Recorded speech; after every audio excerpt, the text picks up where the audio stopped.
Solat sembahyang tarawih masjid leblu malam naikkan legop malik.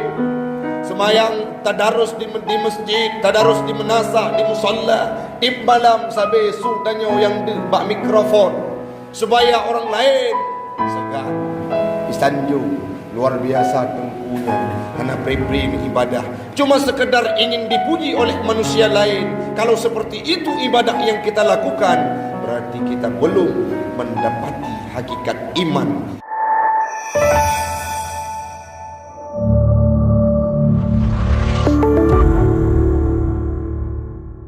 Panggilan Allah, semoga berkumpulnya kita di bawah masjid yang mulia ini. Satu waktu Allah bersampat ke Tanjung Bandung dalam surganya Allah, Jannatul Firdaus, bertemu dan berjumpa kita dengan Nabi Muhammad sallallahu alaihi wasallam. Hamba Allah orang syi'lun adun ado yang luntuan pemulia. Hanadrib cuma tinggai saboh urod. Legatanya Bandung akan memasuki dalam satu bulan yang sangat istimewa, satu bulan yang sangat lebih, satu bulan yang tiada bandingannya dibandingkan dengan bulan-bulan yang lain dalam satu tahun. Baik itu Syahrul Hurum, bulan-bulan yang diharamkan oleh Allah Ta'ala, ada bulan Rajab, Muharram dan lainnya. Tidak ada apa-apanya kalau dibandingkan dengan kelebihan bulan suci Ramadan. Dalam sebuah hadis yang pernah kami baca, pernah gekun li Nabi Muhammad, "Lau ta'lamu ummati ma fi Ramadan." Seandainya umat lun jidepu nekun li Nabi. Dalam hadis-hadis yang kami baca, seandainya umat lun jidepu nekun li Nabi, ma fi Ramadan, apa saja yang tersirat dalam bulan suci Ramadan, latamannau an takuna sana kulluha Ramadan. Mandum urang, mandum manusia akan berharap untuk dijadikan semua bulan dalam setahun itu sebagai bulan suci Ramadan. Namun uronyo orang silun yang jadi kemasalah dalam kehidupan katanya adalah karena pahala, karena kelebihan, karena maunah, keistimewaan yang kejoli Allah Ta'ala terhadap bulan suci Ramadan itu tidak langsung nampak terpampang jelas di depan mata kita. Lagi ubah tak ubahnya, lagi uring yang gemeniaga merempok laba langsung deh peng, langsung deh anggaran dan dana di depannya yang berbentuk laba, sehingga semangat mereka untuk berusaha ketingkatkan dagangannya. Berbeda kasus dengan bulan suci Ramadan. Nah, orangnya di antara katanya kadang-kala kau de umu karap 20 tahun. Nah, yang udip umu kali 50 tahun, 60 tahun. Bahkan nah di antara katanya Bandung orang Syi'lun hampir mendekati umur kita 70 tahun. Tetapi apa perubahan yang ada dalam kehidupan kita dalam memaknai hadirnya bulan suci Ramadan? Tahun yang kau ikut puasa, tahunnya puasa. Tahun yang kau ikut menjelang digop hadir masjid untuk berbuka puasa, kita pun berada di antara mereka. Digop jamun, waktu bulan puasa kadang-kala semayang tarawih, tanyo juga semayang tarawih. Sedangkan kelebihan itu tidak melekat dalam hati kita, tidak terbayang dalam memori kita bagaimana keistimewaan yang gejol oleh Allah Ta'ala kepada orang-orang yang beribadah dalam bulan suci Ramadan. Nyo hanya mampu dikalan le orang-orang yang na iman dalam hatinya. Waktu kalian ibadah Ramadan bukan sekedar cuma gugur rutinitas dalam kehidupan. Waktu pun ibadah dalam bulan Ramadan kan sekedar untuk mendapatkan kelebihan dari manusia. Solat di masjid supaya baikkan lego. Solat semayang tarawih masjid leblu malam naikkan legop malik. Semayang tadarus di masjid, tadarus di menasa, di musalla, di malam sampai sultannya yang di bak mikrofon supaya orang lain segan isanjung luar biasa tengkunya hana pre-pre ibadah, cuma sekedar ingin dipuji oleh manusia lain. Kalau seperti itu ibadah yang kita lakukan, berarti kita belum mendapati hakikat iman, yang mana kelebihan puasa ini akan mampu dilihat oleh orang-orang tersebut. Salah satu di antara kelebihan yang paling raya yang tuan tume dalam kitab Tafsir Al-Qurtubi, wadana pegah menjelaskan tentang ayat ya ayyuhalladzina amanu kutiba alaikumusiyam. Bab masalah kedua li Imam Al-Qurtubi sampaikan bahawa fadlus saumi azimun, kelebihan puasanya waraya tat-tat kepegah li Imam Al-Qurtubi, wa sawabuhu jasimun, pahalanya mujisim, berbentuk dan akan dapat dirasakan oleh orang-orang yang beribadah dengan sesungguhnya. Yang selanjutnya tat hadis yang sihahun wa hasanun, hadis yang sahih dan hadis yang hasan yang disampaikan oleh para a'immah. Salah satu di antaranya Nabi Muhammad kama sabata fil hadisi anin Nabi sallallahu alaihi wasallam, sebagaimana yang tersebut dalam sebuah hadis yang diucapkan oleh Nabi, annahu qala, Nabi Muhammad berkata mukhbiran ar-rabbihi, hadisnya merupakan hadis kudusi yang diucapkan oleh Allah Ta'ala, menjadi khabar yang disampaikan kemudian hari oleh Nabi Muhammad kepada umatnya, puadranakeun li Allah dalam hadis kudusi tersebut. Yaqulullahu Ta'ala tabaraka wa ta'ala, kullu amal ibni Adam, setiap amalan anak Adam, setiap pekerjaan anak Adam, setiap amal kebajikan anak Adam nekun li Allah Ta'ala lahu, bagi mereka, bagi drawa, bagi Allah Ta'ala, bagi mereka, illa saumu, kecuali puasa, fa innahu, maka sesungguhnya puasa anak Adamnya adalah li bagi lun, wa ana ajzibe, long yang akan balah ibadah puasa yang dilakukan oleh umat manusia, Bani Adam, umat Muhammad yang ada di akhir zaman. Puasa ibadah sembahyang kedua, tanya yang puput, tanya yang akan rempok pahala dan langsung akan gebala. Yang selanjutnya berbeda kasus dengan ibadah puasa. Puasa dikali Allah Ta'ala sebagai taukid dan penguatan bahawa draw adalah yang akan balah terhadap ibadah puasa yang gedanya kubut. Walaupun pada hakikatnya nepegah le Imam Al-Qurtubi, mandum ibadahnya memang gebalah le Allah Ta'ala, mandum ibadahnya akan gejuh pahala le Allah Ta'ala, tetapi disampaikan menyangkut dengan ibadah puasa, ada dua hal yang perlu diperhatikan sehingga Allah menyampaikan dalam hadis kudusinya long yang akan balah secara langsung.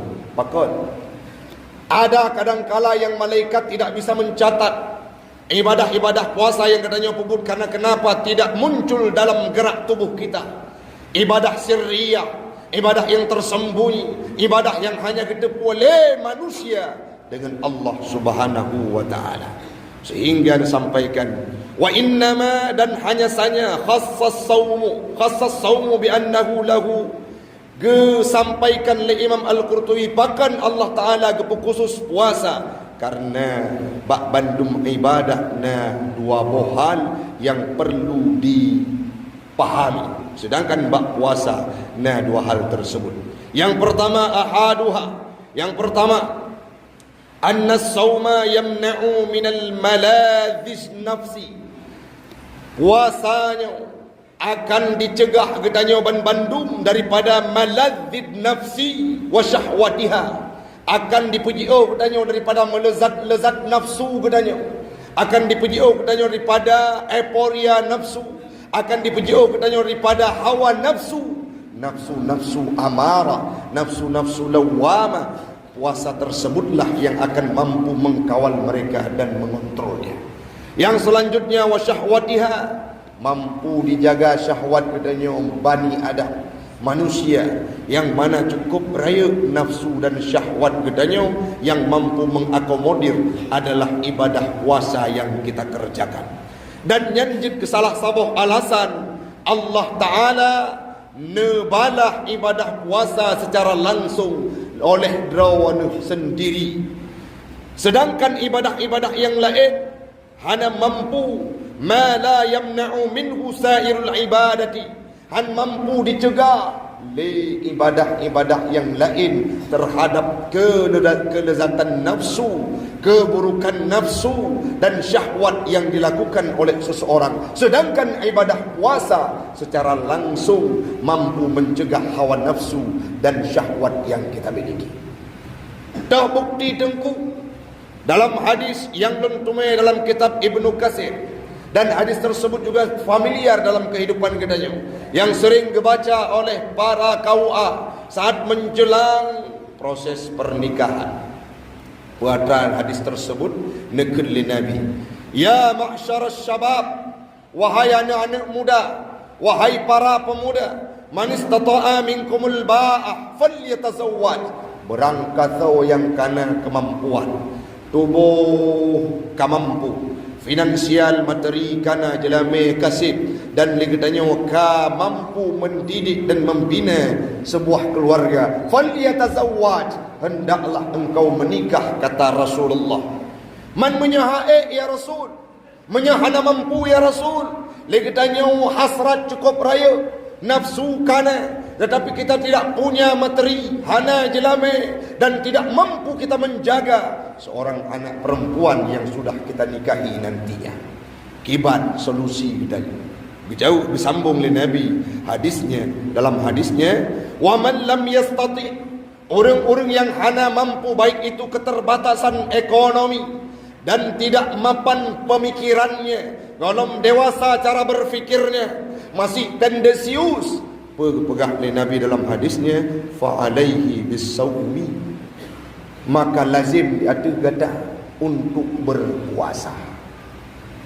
Bahkan berpuasa, fa innahu lahu wijaun, puasanya akan mampu melembutkan seseorang, mampu menundukkan pandangan mata kita, mampu meredamkan emosi kita, mampu mengkawal hawa nafsu. Maka disampaikan oleh Nabi menyolegdanya hana mampu tak menikah, yang mana menikahnya untuk tersalurkan hawa nafsu dan syahwat manusia secara batiniah dan zahiriah. Maka disampaikan oleh Nabi untuk mengekang nafsu tersebut supaya tidak terjebak dalam perzinahan, tidak terjebak dalam tingkah-tingkah yang tidak dianjurkan oleh Islam. Apa yang disampaikan oleh Nabi, fa alaihi bisawmi, maka wajib lazim di atas katanya untuk berpuasa. Kerja fa innahu lahu wijaun, puasanya mampu mengekang hawa nafsu. Maka terjauh kesimpulan tersambung dengan yang disampaikan oleh Imam Al-Qurtubi. Puasa adalah ibadah yang mampu mengekang hawa nafsu, yang mampu menjauhkan kita dari syahwat-syahwat tercela, dan salah satu penciptaan nafsu jamun watai diciptakan oleh Allah Ta'ala. Budak nafsu lega pujud oleh Allah Ta'ala dengan congkak dan sombongnya. Waktu ditanya oleh Allah Ta'ala, man anta wa man ana, sawagata dan solun, dijawab oleh nafsu dengan syi'lun, ana wa anta. Draw lung hana urusan. Olehnya gecok nafsu getik dalam neraka usai puluhan ribu tahun, nebangkitkan oleh Allah Ta'ala, ditanya kembali, wahai nafsu, siapa engkau? Siapa saya? Nafsu tetap menjawab, drawa lung hana urusan, tanya dua. Selanjutnya gecok nafsu netik dalam neraka sakar, neraka lapar, usai puluhan ribu tahun, dibangkitkan dan ditanyakan oleh Allah Ta'ala, man anta wa man ana, sawagata dan solun. Menjawab oleh nafsu dengan rasa lemah, ana abduka, lumnyo hamba droni Allah, wa anta rabbuna, drone Tuhan lun ya Allah. Artinya nafsunya tado dengan ibadah puasa, nafsunya tado dengan tendu urang syiklun. Maka salah satu kelebihan puasa Ramadan adalah untuk mengekang hawa nafsu dan mengontrol syahwat yang kita miliki, sehingga Allah akan nebalah ibadah puasa tersebut. Alasan yang kedua disampaikan oleh Imam Al-Qurtubi, wasani anna as-sawma sirrun bainal abdi wa baina rabbih la yadhharu illa lahu.